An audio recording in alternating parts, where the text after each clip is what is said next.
கோபிசெட்டிப்பாளையம் அருகே ஆவின் வேனில் கொண்டுவரப்பட்ட காலாவதியான பிஸ்கட்டுகள் பறிமுதல். உணவு பாதுகாப்புத்துறை அதிகாரிகள் நடவடிக்கை. கோபிசெட்டிப்பாளையம் அருகே உள்ள கொடிவேரி அணையில் ஆவின் பாலகத்திற்கு சித்தோடு ஆவின் பாலக தலைமை அலுவலகத்திலிருந்து விற்பனைக்காக வேனில் பிஸ்கட்கள் கொண்டுவரப்பட்டன.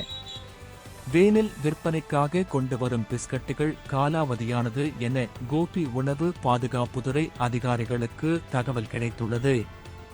தகவலின் பேரில் கோபி பேருந்து நிலையம் அருகே காத்திருந்த உணவு பாதுகாப்பு துறை அதிகாரி குழந்தைவேலு அந்த வழியாக வந்த ஆவின் பாலக வேனை நிறுத்தி ஆய்வு செய்துள்ளார்.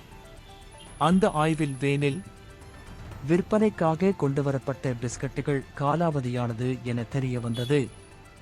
அதைத் தொடர்ந்து காலாவதியான பிஸ்கட்டுகளை பறிமுதல் செய்த உணவு பாதுகாப்பு துறை அதிகாரிகள் ஈரோடு உணவு பாதுகாப்பு அலுவலகத்திற்கு அனுப்பி வைத்ததாக கோபி உணவு பாதுகாப்பு துறை அதிகாரி குழந்தைவேலு தெரிவித்துள்ளார்.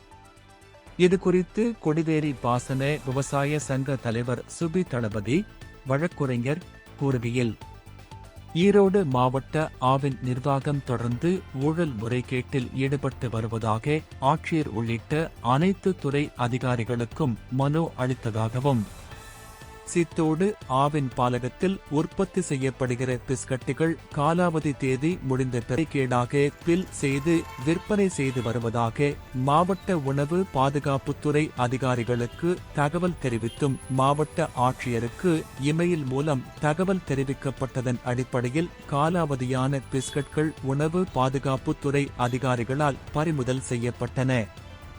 மேலும் காலாவதியான பிஸ்கட்டுகள் சித்தோடு ஆவின் பாலக தலைமை அலுவலகத்தில் வைத்திருப்பதாக தகவல்கள் கிடைத்துள்ளதாகவும், அவை பல்வேறு இடங்களில் விற்பனை செய்து வந்ததாகவும் தகவல்கள் கிடைத்துள்ளன எனவும், இதுகுறித்து மாவட்ட நிர்வாகம் மற்றும் தமிழக முதல்வர் நடவடிக்கை எடுக்க வேண்டும் என தெரிவித்துள்ளார். மேலும் இதுகுறித்து கோபி உணவு பாதுகாப்புத்துறை அதிகாரி குழந்தைவேலுக்கு தொடர்பு கொண்டு கேட்டபோது, நாளை ஆவின் பாலகத்தில் மாவட்ட உணவு பாதுகாப்புத்துறை அதிகாரிகள் ஆய்வு மேற்கொள்ள உள்ளார். இது சம்பந்தமாக முழு அறிவிப்பை வெளியிடுவார் என அவர் தெரிவித்தார். ஆவின் பாலகத்தில் செய்தியை வழங்கியவர் செய்தியாளர் சிவகுமார்.